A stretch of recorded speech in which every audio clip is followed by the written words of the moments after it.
Nagtigom kaganang buntag ang City Joint Security Center aron hisgutan ang pagpangandam sumabot nga eleksyon. Usa ni ang paglusad unya og uplan baklas samtang laing 8 ka mga mountain barangays ni Sadakman sa Sugbo gibantayan sa Cebu City Police Office tungod gihapon sa sagad sa mga naghupot og mga armas di fuego. Si Chelo Valiera sa report.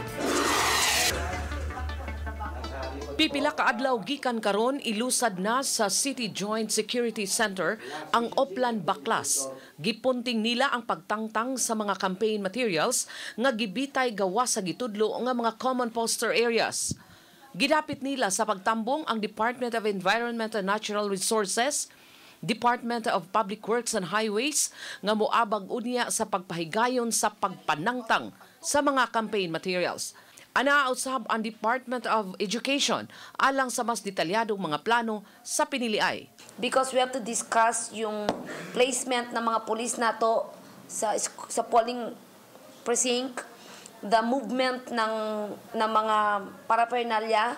Samtang 8 ka mga bukirang barangay sa Dakbayan sa Sugbo ang gipanid-an karon sa kapulisan tungod gihapon sa presensya sa mga armas.